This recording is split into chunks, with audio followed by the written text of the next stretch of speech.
friends, I hope you can get a good view of this engraving. It's called Kronstadt, the town of the crown, Russia. So this essay is going to be about the Russian Empire. And to get us all excited, they have this glorious engraving. I hope you can get a good look at all the ships and the stormy sea. It's really lovely. So we're reading through this book from 1865. It's called American Miscellany, and it's just a collection of essays, random subjects. Our last essay, essay 155, was rather long. It was called Curiosities of Art, and it was kind of a little bit more about modern technology, but modern to this time, to 1865. So I'm kind of curious about this next essay. It's called The Russian Empire, and I'd love to learn about what the Russian Empire was in 1865, or at least what they want to tell us about it. All right, here we are. We are on page, actually, let's see, 406 of American Miscellany. We are doing, of course, essay number 156 on page 406. And our topic today is the Russian Empire. It is scarcely possible that the space which the Russian Empire occupies on the map of the world should not force itself upon the attention. It forms the ninth part of the habitable portion of the globe, and far exceeds in extent the empire of Rome when its dominion extended from the Euphrates to Britain. On the frontiers of China, the Russian boundary line is above 3,000 miles in length, which is as long as a line drawn from the southwestern extremity of Portugal to the northeastern extremity of Europe, while from the most southern point of Greece to the shores of the frozen ocean is not more than 2,400 miles. The distance from Riga on the Baltic to the haven of Peter the Paul in Kamchatka is above 11,500 miles, and in Russia, post-book, a line of road is marked out in stages to a distance of 8,134 miles. A courier from St. Petersburg to Kamchatka is above 100 days in performing the journey, and though for the latter part of it the rate of traveling is not very rapid, yet the usual rate is 160 miles a day for the first 40 days. When, however, we begin to examine the available strength and resources of such an empire as that of Russia, we find territorial magnitude is one of the causes which least contributes to substantial national power. The population of the empire amounted in 1836 to 61 million, or about 1/15 of the human race.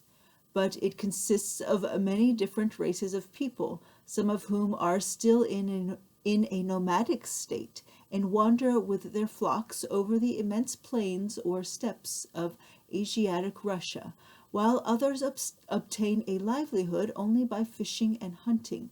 The plains possess the ordinary qualities of fertility, which are usually found in so extensive an area, the soil in many parts being extremely rich, but in others its properties are less promising, and districts occur which offer no inducement whatever to the agriculturalist. Between the river Ob and the frozen ocean, immense marshes and swampy forests prevail. The government of Tobolsk, though 1,000 miles in width, contains but about 500,000 inhabitants, and in the northeastern extremity of the Russian Empire, Captain Cochrane traveled 400 miles without meeting a single individual, and in the course of 1,000 miles he saw only one habitation. In the government of Archangel, which is in the government of Archangel, which is 3 times as large as Great Britain, and equal in extent to the whole of the Austrian dominion, the population scarcely amounts to 1 for each square mile. Almost the only accommodation which the traveler finds in the inhospitable regions of eastern Siberia are the charity yurts, erected every 25 miles by the public authorities. They are simply uninhabited log houses about 12 feet square, unprovided with windows, and in which shelter only is obtained. This, however, is the least favorable picture of the Russian Empire, and is true in reference only to its northern parts. Extending from 38 to 78 degrees, it presents every variety of climate, from that of Spain and Portugal to the rigors of the Arctic Circle. The provinces of the central and southern parts are thinly inhabited, though the soil and climate are highly favorable to the progress of industry and population, but in the south there is less of a national spirit than in the north, until we reach the disputed territory of Georgia and Circassia, where the authority of Russia is opposed by force of arms. The progress of converting the various people under the Russian dominion to Russian habits and ideas is, however, proceeding as rapidly as can be expected. In the center and in the south, instead of the thick fogs which brood over the shores of the frozen ocean, and a climate which drives men from agriculture to the rivers and forests for their food, we find the vegetation of the tropics and the most luxurious productions of the temperate zone. On the banks of the Don, the vine is the spontaneous produce of the soil, and attempts are at present making to cultivate the sugar cane and the indigo plant. Between 49 and 51 degrees of latitude in the territory occupied by the line of the Cossacks in Siberia, melons and the tobacco plant spring up without cultivation. On the banks of the Irtish, the general summer diet consisted of bread with fine melons and cucumbers, grown, of course, in the open air. No part of the world, says a traveler, can offer greater or more certain advantages to the agriculturalist than the right bank of this river, where the soil is a rich black mold. And it will be recollected it is Siberia of which he speaks, a country regarded as proverbially inhospitable, which in truth it is over a great part of its surface. Many of the finest provinces of the south of Russia were almost wholly uncultivated at the commencement of the last century. Soon after the accession of the Empress Catherine, she invited foreign colonists to settle, and 10,000 German, Swiss, French, and Swedes were planted in above 100 villages, chiefly situated between the Volga and the Don. These villages appear to be very prosperous and are rapidly increasing in population. The births to the deaths are 3 to 1. There are, besides, elsewhere, many other colonies of foreigners, particularly of Germans, and settlers are encouraged by exemption from taxes. The land unoccupied is still of immense extent. Captain Jones, who traveled through various parts of the Russian Empire in 1826, speaks of extensive districts in the neighborhood of Taganrog, on the Sea of Azov, possessing an extremely rich soil, in many parts perfect garden mold, and capable of producing any or everything. but the population was scanty and not sufficient for the cultivation of the land. He passed over several tracts of 60 miles of desert in this fine region. From the preceding statements, we may form some idea of the endless diversity of circumstances under which man exists in regions so varied as those comprised in the Russian Empire. In one quarter, the vegetation is of a tropical character. At another, Nizhny Kolimsk,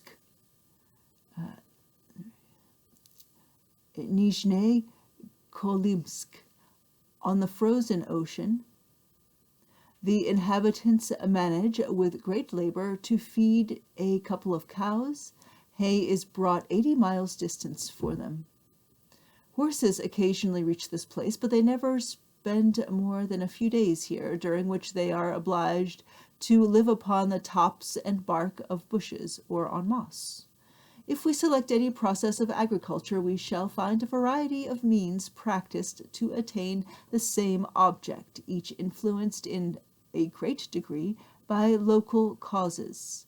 Take the employment of animal power, for instance, and while south of Tobolsk, we find the sledges drawn by horses. North of that place, only the reindeer or dogs are used. In the Crimea, the two-humped camel is employed.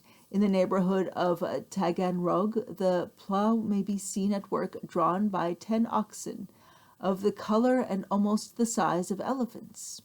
In other parts, oxes from the steppes of the Volga, the Don, and the Caucasus are used in transporting goods, but not in tilling the land. Winter, which in some provinces is a season of inactivity and repose, is a period of life, bustle, and animation in others. The wheels are taken off of vehicles, and merchandise is transported with extraordinary ease over the frozen surface of the snow. At this season, the fares by the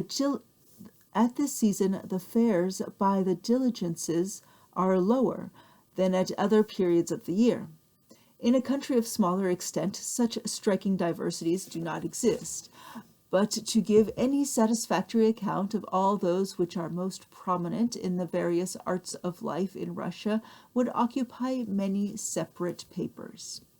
In Russia, there is scarcely anywhere to be met with that concentration of labor and extensive application of animal and mechanical power which is found in this country.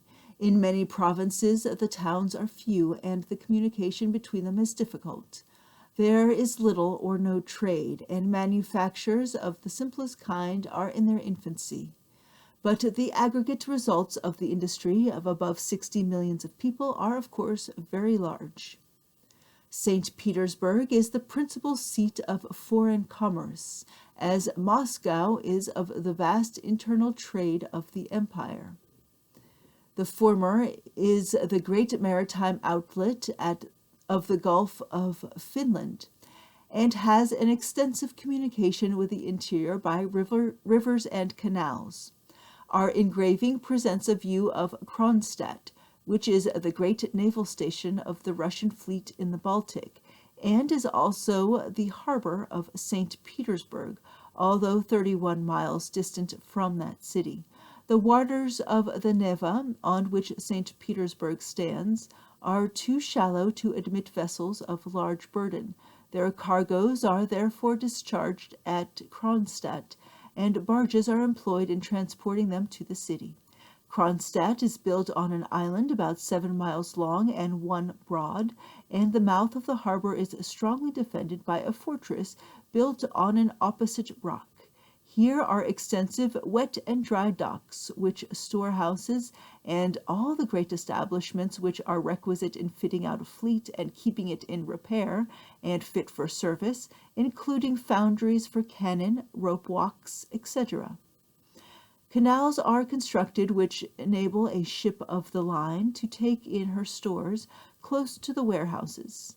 The military canal, capable of containing 35 sail of the line, besides smaller vessels, has become so shallow as to be incapable of admitting large ships. Kronstadt was founded by Peter the Great. In 1703, a ship from Holland was the first merchantman that ever appeared in the Neva, and the captain and crew were treated with great hospitality by Peter. In 1714, 16 ships arrived, and from 1300 to 1500 now clear inward annually, of which one half are usually English. The navigation is open about 190 days in the year, from the middle of May to the end of November. Kronstadt contains many good streets, which are well paved, but with the exception of the public buildings, the houses are built of wood.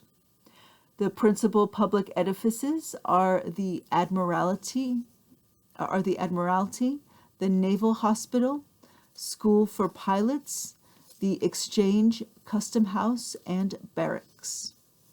In summer, all is life and animation, for the activity of the year is crowded into the space of a few months.